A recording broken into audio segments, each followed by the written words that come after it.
it won't be easy. It will be hard because life is hard. That's what life is. And these challenges that you face, they're going to do their best to take you down. Do not stand up, dig in.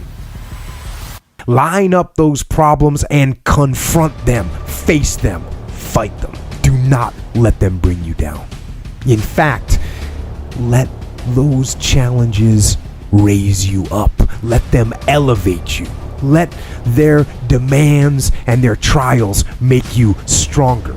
Let the adversity you face today turn you into a better person tomorrow. So in the future, you look back at these struggles and you say to them, thank you. You made me better. Listen, getting successful, whatever you consider successful, if it's rich, whatever, it's not a magic trick. You have a say-so in that. You can decide to be rich, and with God's help, it's highly doable. But you first have to think it. The difference between successful people and non-successful people is here. I'm no better than none of y'all. I'm not a better person than you. I'm not a better Christian than you. God don't love me more than you. None of that. What makes it hard is your lack of belief that it can happen for you. If you keep doing what you've been doing, you're gonna keep getting what you've been getting. You have to change some things, but you have to make a conscientious decision that you're going to change. And it's not dependent on anybody else. It don't matter what your mama think. It don't matter what your coworkers think. It don't matter what your siblings think. It don't matter what your children think. It don't matter. You missed the 3 years I was living in a car. You didn't see that. You missed when I lost everything I ever owned twice. You missed the 2 divorces. You missed me flunking out of school. You missed all that. You see this now. This ain't how it work now.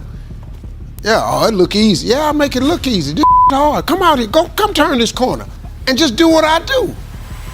It's really hard. That's just kind of the way that life works sometimes. It's Murphy's Law. When things go wrong, they always seem to happen at once, and they just compound on top of each other. And it's pretty easy sometimes to feel beat when you're faced with all those issues and all those problems, and they all hit you at the same time. But that doesn't mean give up. In fact, it means the opposite. It means it's time for you to fight harder, to dig in. It means it's time for you to go on the warpath. And that starts with one of the fundamental laws of combat leadership: prioritize and execute. What's the biggest problem? What's causing the most stress? Family? Okay. Sit them down. Explain where you are at. Be blunt, be upfront, and then give them the simple plan of how you're going to get things back on track. Don't sugarcoat it. You give it to them straight. The chronic excuse maker. How do you stop making excuses? This is actually pretty simple.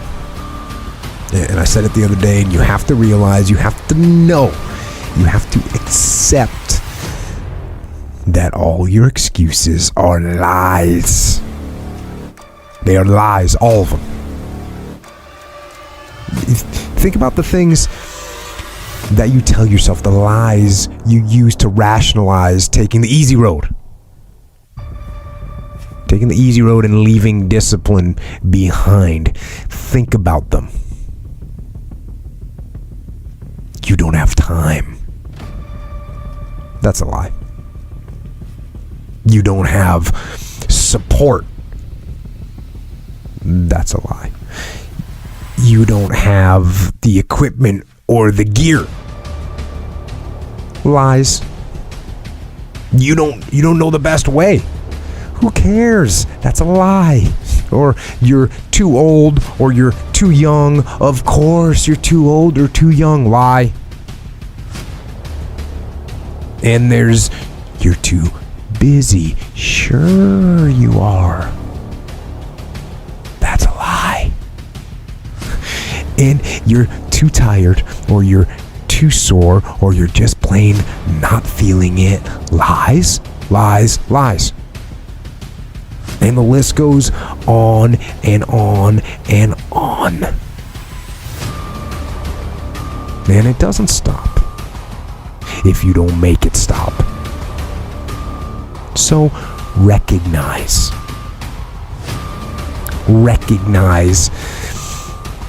the excuses are not valid. They aren't. They're trumped up. They're conjured up. They're fabricated. They're lies. And how do you stop the lies? You stop the lies with the truth. The truth. The truth will set you free. The truth will stand, and the truth will deliver you from procrastination and laziness and the downward spiral that comes with a lack of discipline. So don't believe the lies, believe the truth. And the truth is, you have time. You have the skill, you have the knowledge and the support and the willpower and the discipline to get it done. So cast out the lies, burn them down, and listen to the truth, and live the truth, and go out and get it done. Good morning. I want to speak to you about God has not given us a spirit of fear, but a spirit of love and of power. And a spirit of power and of love and of sound mind. And I want to talk to about how do you make a way out of no way? When you have millions of people who are feeling powerless, and many people have lost their jobs. I was reading a guy named Chase, and he lost his job, and he was evicted before the restrictions. He's sleeping in his truck, and then his truck was hit by a hit and run driver, and that limited his ability to go around and to find employment. He was sleeping in his truck. And he said something that grabbed me. He said, "This is a new place for me, a new experience. Standing at the end of a ramp off the expressway with a sign, 'I am hungry. Will you help me?' This is a new experience." Wow. Wow. How do you make a way out of no way when you're in that kind of situation? And so I want to talk to you about a period that had to be the lowest, I think, really, in terms of things happening. This is one of the lowest periods in my life. When I lost a home, the first one that I bought from my mother because I didn't do a title search. And we had to go back to the roach-infested house that I moved Mama out of. And when you say, well, Les, what do you do? I remember my mother saying, boy, unload that truck, take that furniture in the house, keep your head up, we still have each other. And so here I am, back in this roach-infested house. But let me share with you why in less than 30 days, I was able to get another one. John Leslie, come here, please. Yes. And I'm going to tell you what happened for me. Now, just thinking about it just gives me the heebie-jeebies, all right? So here I was, and on rock bottom, Didn't do a title search for the house that I bought for my mother. The house went into foreclosure. We had to move back. And I'm feeling humiliated and shame and guilt, and had my head down crying. And mama said, boy, hold your head up. And she put her hand under my head. Hold your head up, put her hand under my chin. And take that furniture in the house. We have nothing to be ashamed of. I felt so proud, first of all, to move her out of this roach-infested house. That, you know, roaches that when you turn the light on in the kitchen, they start scattering, running. He's here, you know, let's hide before they go get some black flag or something, all right? And be up all night with my eyes open or one eye closed, hoping that one of them don't come out and bite me and give me rabies. Or I can come up with some ideas and go into action and start working and being relentless. I didn't have time to be in fear. I didn't have time to feel sorry for myself. I didn't have the luxury of being depressed. Oh no, I was determined to get away from those rats who I don't like. Did I tell you I don't like rats? Absolutely. God has not given us a spirit of fear, but of power. I use my power. Use your power to create a new beginning for yourself. Use that. How less a spirit of power and of love. Find something that you love. Do what you love and find a way to get paid for it. So guess what I decided? I couldn't go back to a job because I don't like working for someone else. I'm not mentally fit to work for someone else. I didn't come here to work for someone else. I came here to live my calling. A job is what you get paid for. A calling is what you're made for. I came here to speak, and I was going to find a way to get paid to speak. And I would go to seminars and workshops. I invested in myself. I couldn't afford to do it, but I couldn't afford not to do it. And I'd watch these speakers, and I'd go to their seminars, and I would study them. And I'd say, hey, I can do that too. I read their books. Hey, I got a book in me too. Live your dreams. I know about tough times. And see, they can make you or they can break you. Come on now. Come on, bring it. Come on now. I had to replace fearfulness with being fearless and creative and take the initiative to do something else with my life.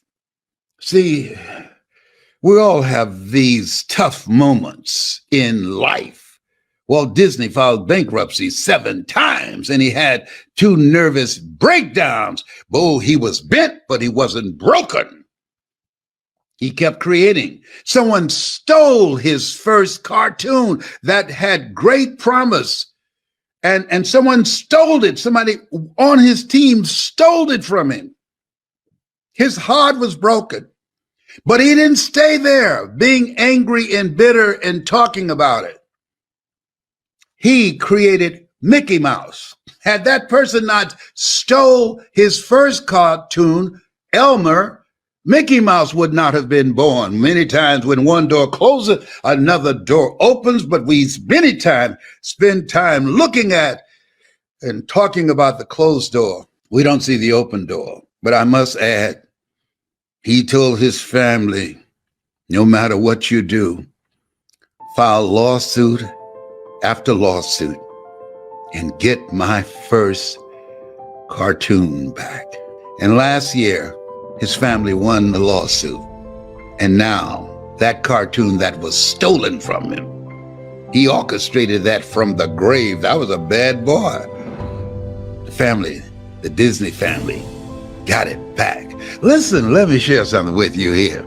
You have no idea how strong you are. You're not in this thing life by yourself.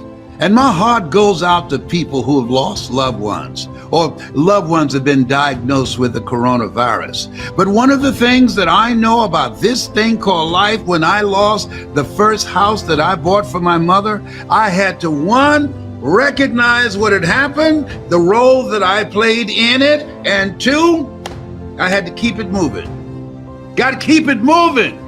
You don't have time to be depressed. You got to keep it moving. If you stop, and they say an idle mind is a devil's workshop. Yes. If you don't keep it moving, you will become overwhelmed with feelings of being powerless. You'll become overwhelmed with a negative mindset. You'll become overwhelmed with the adversities that you're facing, and you forget greater is he that's in you than he that's in the world. You forget you're more than a conqueror. You forget that you have the power to live your dream.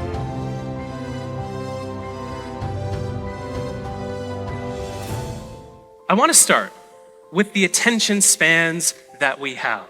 This is how we pay attention to the world around us and how much control we have over our focus. The research around this particular area is fascinating. It turns out that when we two work in front of a computer, especially when our phone is nearby, we focus on one thing for just 40 seconds before we switch to doing something else.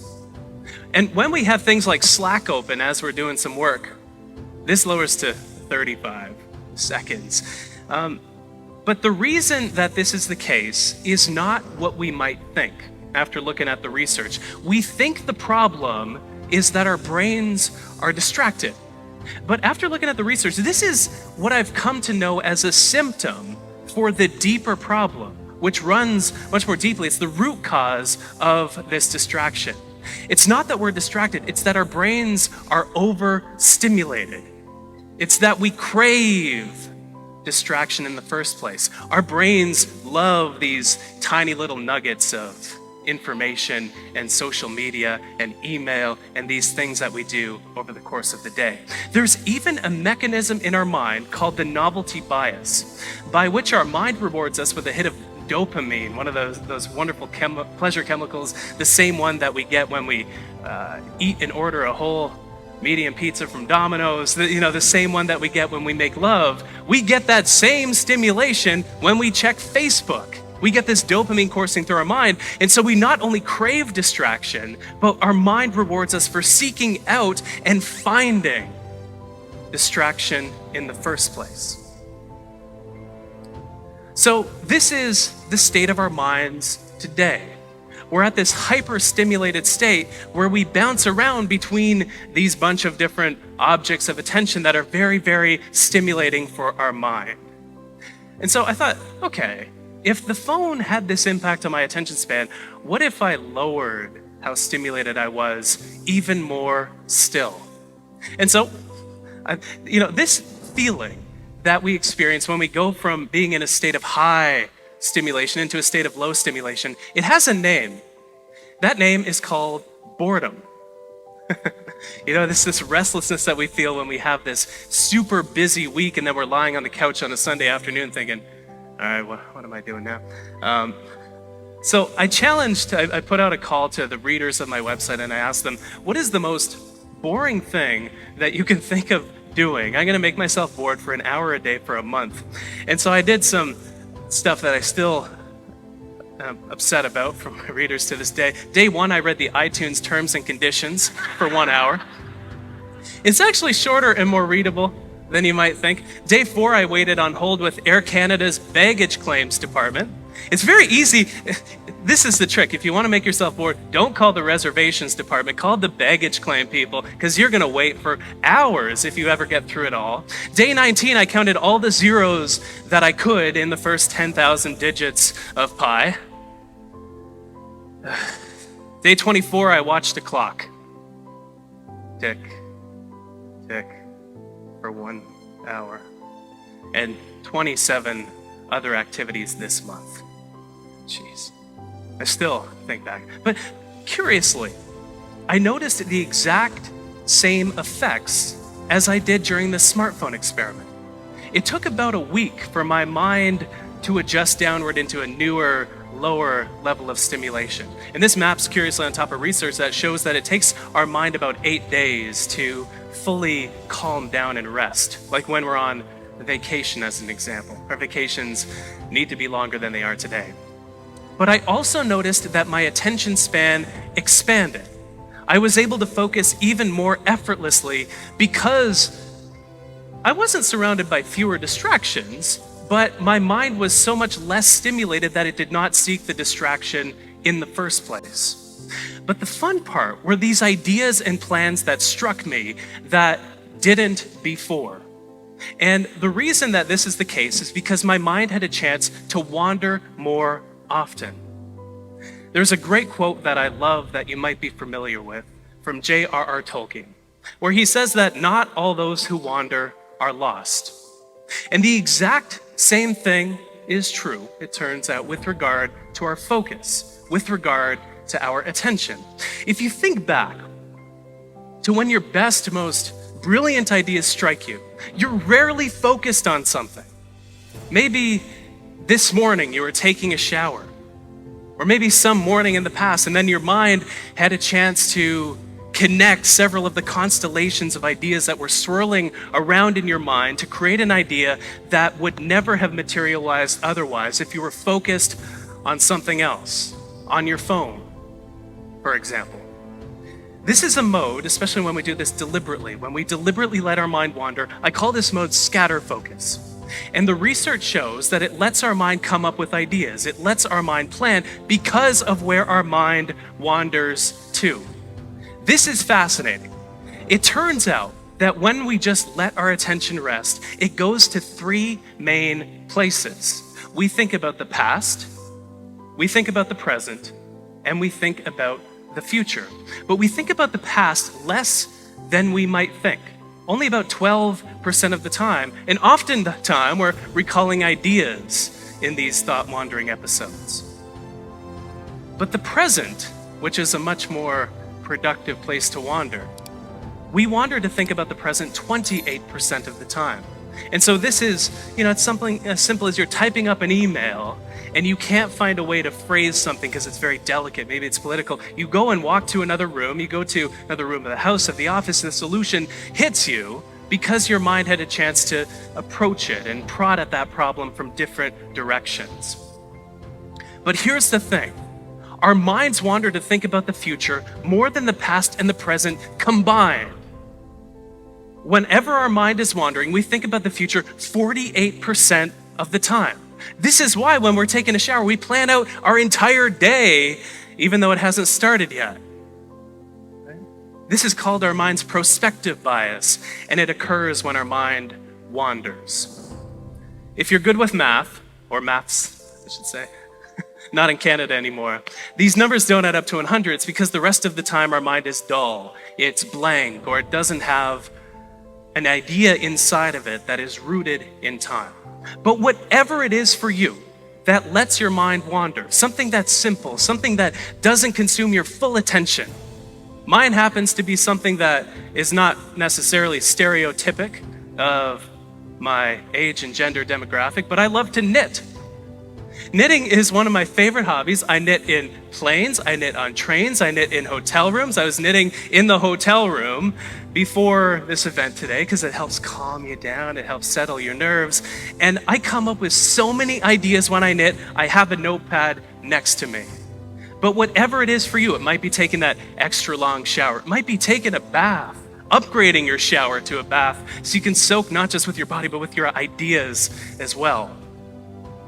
Could be simple. If you're at work, walking from one room to another in the office. Very simple change, but if you don't use your phone during that walk, your mind will go to the meeting that you're about to attend. It'll go to the call that you were just on. It'll wander to the ideas that are circulating, and it'll make you more creative in this way. It could be something as simple as waiting in line and just, waiting in line. It could be getting a massage. Whatever it is that lets your mind, I love this picture so much. Whatever you love doing, here's a pro tip. Ask your masseuse to let you have a notepad in the session because ideas always come to you and you're always incubating things, and so capture them so you can act upon them later. But I think after doing this deep dive into the research, we need to make two fundamental shifts with regard to how we think about our attention. We think that we need to fit more in. You know, there's all this talk about hustling. I'm an anti-hustler. I'm one of the laziest people you'll ever meet, and I think that's what gives me so many ideas to talk and write about. We don't need to fit more in. We're doing enough. We're doing too much. We're doing so much that our mind never wanders anymore. It's sad. This is when our best ideas and plans come to us. We need more space. If you look at what allows traffic to move down a highway, what allows it to move forward isn't how fast cars are moving, as you might expect. It's how much space exists between the cars that allows traffic to move forward. Our work and our life are the same way. The second shift, we like to think of distraction as the enemy of focus. It is not. It is a symptom of why we find it difficult to focus, which is the fact that our mind is overstimulated. I have a challenge for you. It's a 2-week challenge, but it's a challenge to make your mind a bit less stimulated and simply notice what happens to your attention. How many ideas do you get? How does your focus change? How many plans do you make? So for 2 weeks, make your mind less stimulated. There are so many great features on phones, on devices, that'll let us eliminate a lot of the time we waste on our devices. Use those features, not only to become aware of how you spend your time, but how you can spend less so you have more ideas. Have a disconnection ritual every evening. One of my favorite daily rituals, I disconnect from the internet completely from 8 p.m. to 8 a.m. My fiance and I, we have a weekly disconnection ritual, a technology Sabbath every Sunday, so we can disconnect from the digital world and reconnect with the physical world, the real, actual world. Rediscover boredom. You don't have to do it for an hour. Please don't call Air Canada. It's just a world of hell. But rediscover boredom just for a few minutes. Lay on the couch, and where does your mind go? And scatter your attention. You'll find some remarkably fruitful things in that attentional zone. If there's one thing that I have found to be true after doing this deep dive into this world on how we focus, it's that the state of our attention is what determines the state of our lives. If we're distracted in each moment, those moments of distraction and overstimulation build up and accumulate to create a life that feels more distracted and overwhelming, like we don't have a clear direction. But when we become less stimulated, when we make our mind more calm, we get the benefits of added productivity and focus and ideas and creativity, but we also live a better life because of it. Thank you so much.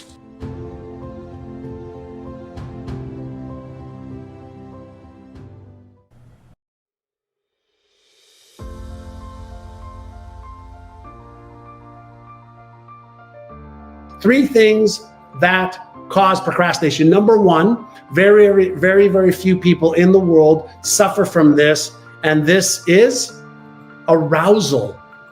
Let me explain. There are some people, about 1% to 2% of the population, that when they procrastinate, they wait, they actually get a release of dopamine that actually is a feel-good neurochemical, and then it builds up the stress towards the end, which is cortisol, epinephrine, or norepinephrine, the neurochemicals of stress, and then they innovate and they do what they need to do. How many of you are doing that? Procrastinating because of arousal. Number two reason is you're procrastinating because of fear. So the question is, fear of what? There's 50 different types of fears. So fear of failing. So if I do this and I fail, then I have to deal with the consequences and the emotions of failure. What if I procrastinate? What if I do it and then I'm embarrassed or ashamed or ridiculed or judged? What if I'm disappointed? What if somebody judges me? So when we have something to do and we procrastinate, it's actually giving us a reward in either the form of dopamine, okay, for not taking action, but also dopamine for staying safe. Dopamine for staying safe. When we are safe, we're comfortable. When we're comfortable, we just keep repeating the same patterns and we have the same expectations, even though we are hoping, dreaming, and praying that we will achieve the goal we want. And then the third one we just talked about as well is fear. Fear holds people back because of what will others think of me? What will happen if? And our brain is thinking about the negative consequences of taking action and maybe not succeeding. When we're dealing with do less, achieve more, right? When we're talking about, stop trying so hard, most people are creatures of fill in the blank. Most people are creatures of what? Creatures of what? Somebody type it in. Thanks, Skylight. Rena, yes. What is fear? It's a circuit that's activated in the brain that releases a neurochemical, right? For protection in most cases, right? So what is a habit? What is a habit? What's a habit? What's a habit in the brain? Were you born with any habits? Were you born with any fears? Were you born with any limiting beliefs? Were you born with a self-image? Isn't a habit the brain's way of repeating a pattern that we have followed? Repeating a pattern that we have followed, a thought pattern, emotion pattern, behavior pattern, and a result pattern. Isn't it the brain's way of automation to conserve energy? Isn't it the brain's way of automation to conserve energy? Does your subconscious mind care? Does your subconscious mind care whether you have a good habit, a bad habit, a constructive habit, a destructive habit, an empowering habit, or a disempowering habit? Does your subconscious mind care? I hope all of you are writing the answer, no. Subconscious mind does not care. But once you have developed a habit, a thought habit, positive, negative, doesn't matter. Emotional habit, positive, constructive, negative, destructive, doesn't matter. Behavioral habit doesn't matter. Have any of you ever tried to break a habit? How hard is it to break a habit? Habits are hard to make and hard to break, especially if you don't know the neuroscience of a habit. If you do something one time, does that make it a habit? No. How long does it take to create and reinforce a new habit? How long does it take to release a habit that is not serving you? Anybody know? Does anybody know? It's not easy to break a habit. Why? Because our brain is an energy miser. It wants to protect us from using specifically glucose. Changing a habit requires energy. Developing a habit requires energy. It takes between 66 days and 365 days, 66 to 365, to develop and reinforce a neural pattern depending on the sophistication of the pattern.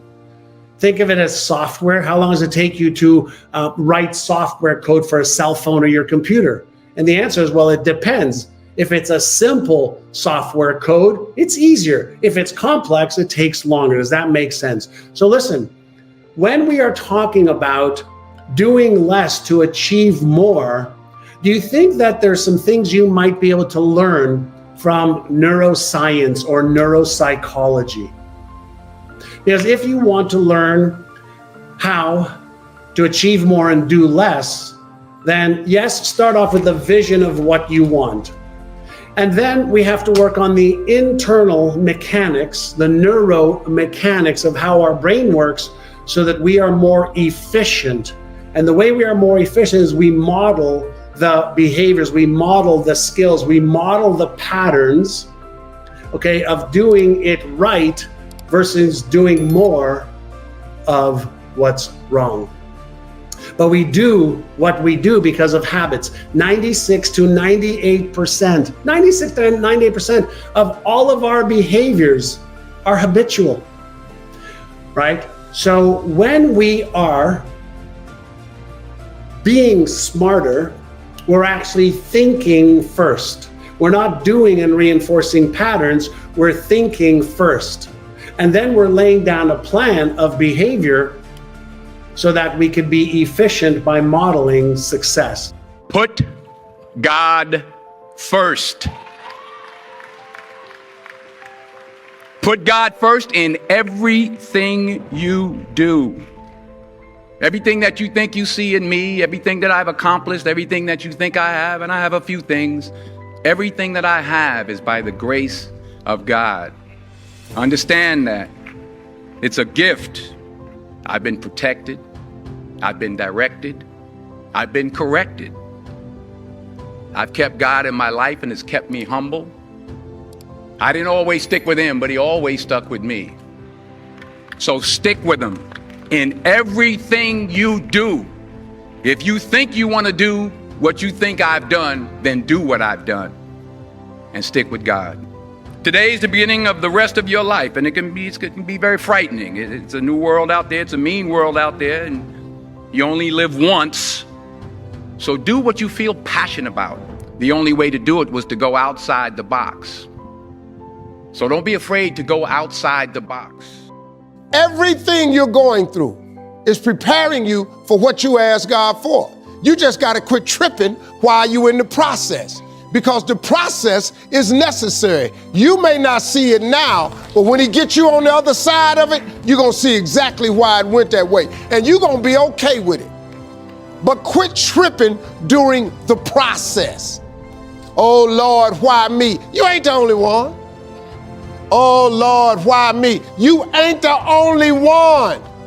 Oh, Lord, why I lose my job? You ain't the only one unemployed. Oh, Lord, why he leave me? You ain't the first chick got left. This might not even be your last time getting left. Pull yourself together and quit tripping because you in the process. God is processing you. He ain't through with you. If he was through with you, you would not wake up in the morning. He gonna fix it. Everything is wrong. First of all, let me tell you this right here. Why are you tripping? I look back on my life at all that I've been through. So the stuff I'm currently going through, I have built up enough reservoir that living in the car taught me that this ain't it. So the things I'm going through now, I know this ain't it. That he gonna come get me in a minute. So all I gotta do is sit tight. I ain't in a bad place. Now I ain't where I wanna be, but the spot I'm in is better than where I was. I ain't homeless. So what I'm going through right now, y'all don't know, I got some challenges. People think when you get famous or rich that your problems is over. Oh, they got a whole new set of them for you. They got some stuff you ain't seen. Biggie wrote a song, said one time, more money, more problems. I got to tell you something, that boy wasn't never lying. But I'll tell you the truth right now. The problems I got right now, I take them. Because the problems I had when I was homeless, I don't want them no more. See, money gonna change your life a little bit, folks. All of you gonna get more, but you gotta ask for it. It's like this young lady said, I said, you have not because you ask not. Listen to me.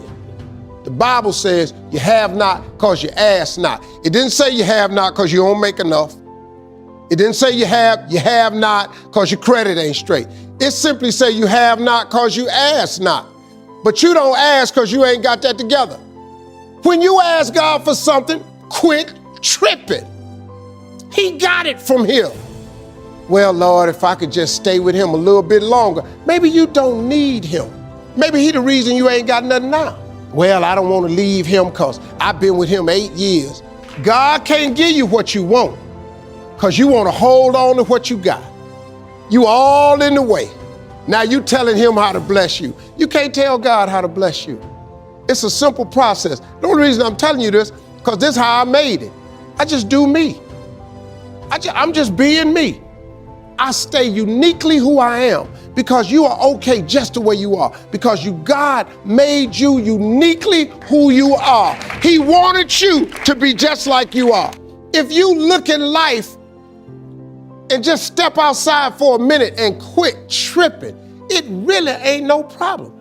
That God I serve that done this for me, he'll do the same thing for you. What I was asking God for was the wrong stuff. I kept going to him too small. I was praying for stuff that really didn't need that much of a prayer. Lord, help me make my rent. Well, don't he always? Don't you always get your rent? What about if you change that? Suppose you said, Lord, help me make my mortgage. You think God don't know you ain't got the down payment? You really think God don't know you need another job? He know all of that. But if you don't ask him for it, he can't. God don't give you what you want. He give you what you believe. See, you've been blowing it. If you up your ask, he ups his give. That's his promise. You have not, cause you ask not. Lord, help me fix my car so I can make it to work. Stop praying over these raggedy cars. Why don't you ask God for a car that don't need fixing? Oh, you think that's too big for him? Is that it? So you don't ask this great God for big stuff because you don't see how you can get it. You're not supposed to see how you can get it. You're just supposed to ask him for it. See, the how-to is none of your business. You keep getting in the way of the blessing because you all up in the how-to part of it. Show me the scripture where he tells you to figure out how to do anything. He don't ask you to how-to nothing. You have not because you ask not. Second one, you don't have it written down. Everything you're asking God for, it has to be written down. This is not a theory. This is another scripture. I'm going to give it to you. It's in your Bible. Habakkuk 2:2. It says, write the vision and make it plain so that he who reads it will run to it. And even though it tarry, that means take a long time. Wait for it, for surely it will come at an appointed time. That's in your Bible. That's in the copy you got. That ain't in the rich people's Bible. That's in the copy you got. It's in the drawer at the hotel. It's Habakkuk 2:2. Write the vision and make it plain. Everything you want, you're supposed to write down. I'm telling you, man, this is how it works. Education ain't in the Bible. Harvard is not in there. UCLA is not in the Bible. You just need the word. You need to know what it's saying applied to you. You know why? Because it's a promise of his. He ain't never lied. He always come through. If I was you, I'd try that. If you keep doing what you've been doing, you're going to keep getting what you've been getting. If somebody came and told me to do that, I would at least give that a try. Those two scriptures can change your mind. All I ever asked God for was to let me eat. Let me sit at the table with the big boys. Take me from this homelessness that I'm in and fill my coffers with spoils. You know how much I have today? I have more than I ever thought I'd ever have. I got more. God done gave me more than I asked for because he got this thing he has called grace. Grace is, I wish I could buy it. You know, I wish I could buy grace, man. Justice is when you get what you deserve. Mercy is when you don't get what you deserve. He said, but grace is different from both of them. Grace is when you get what you don't deserve. Do you understand? I'm going to talk to you today about something that's individually beneficial, economically feasible, morally sound, socially responsible, and absolutely the right thing to do.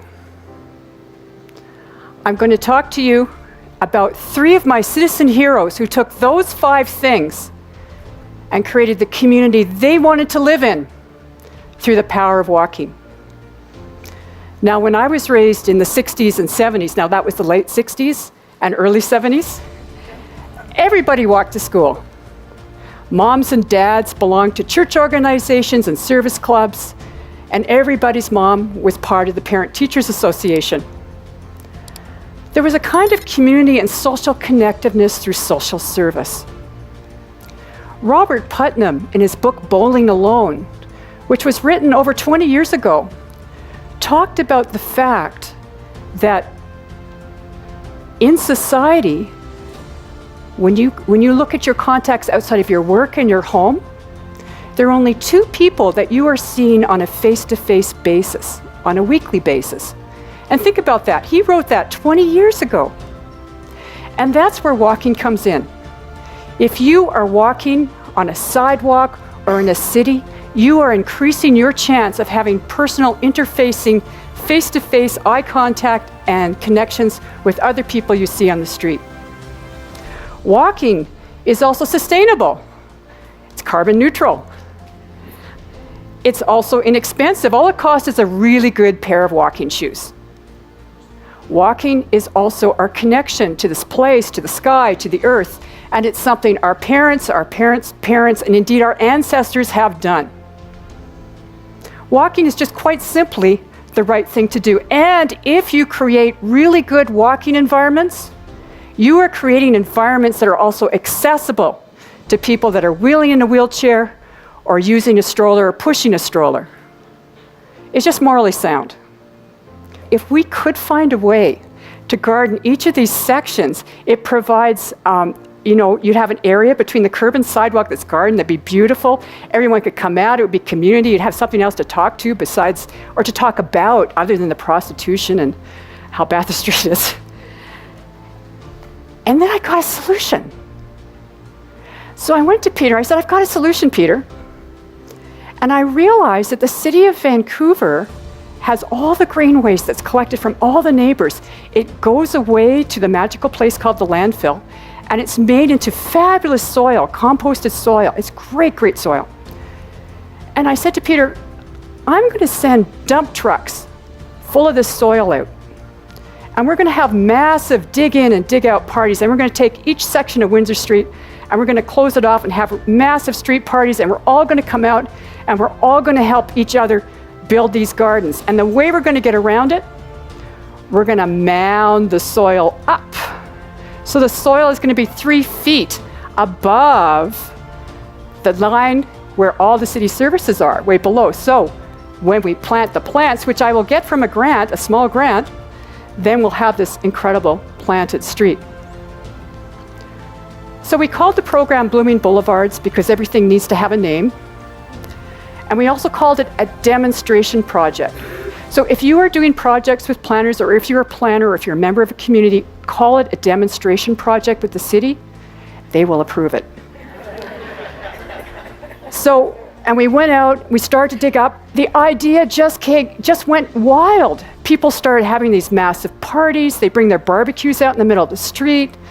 They would dig up each other's yards. And in Vancouver, there's a lot of people that don't speak English. But what Peter said, and I always think of this, he says, everybody speaks the language of plants. And so everybody would come out, and even if they didn't speak the same language, they would exchange plants, and people started to walk on the street because they had things to talk about, they had separation from the traveled portion of the road, and everybody, of course, wanted to see what the other person was doing. And it started to take off. And it took off in a way that Windsor Street then went ahead and adopted a little vacant lot that was owned by the city and made a little pedestrian park in it.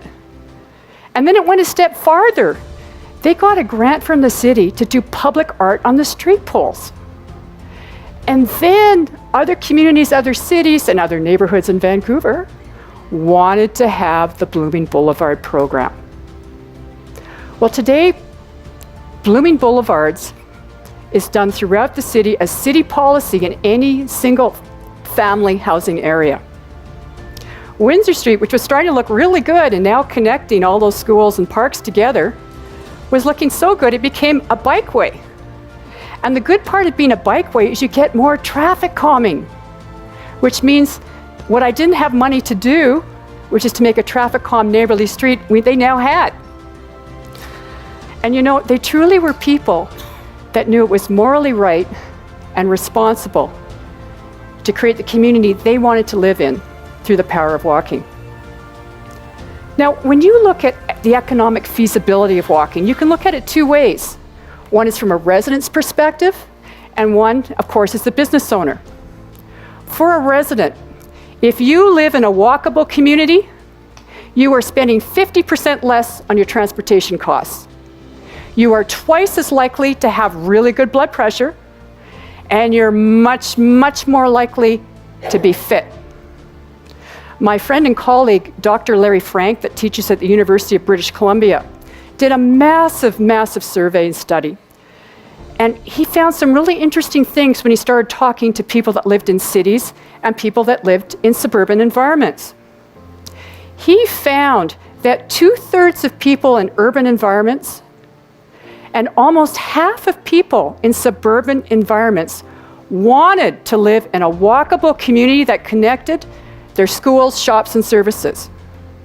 Furthermore, he found in surveying that 52% of everybody he surveyed said that they would accept a smaller housing size if they were within 5 kilometers or roughly 2 miles of schools, shops, and services.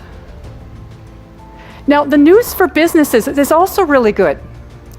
In the city of Toronto, they took out a curb lane of parking in the downtown and they put in expanded walking facilities and a bike lane. Well, the businesses justifiably were really upset. But what they found was that 90% of their clientele started coming by walking, biking, and transit.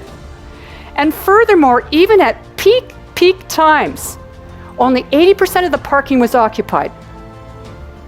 And the best part, the people that came by biking, walking, and transit, they came more often and they spent more per month than people that traveled by cars. You know, these people were not specialists. These are ordinary people like you and me that did extraordinary things because they knew it was important to do. You know, I've tried to show you why I think walking is individually beneficial, economically feasible, socially responsible, morally correct, and just the right thing to do. And what I want to ask you, when you think about your place and your house and your community, what is it that you can do through the power of walking to create the community you want to live in at your place? Thank you very much.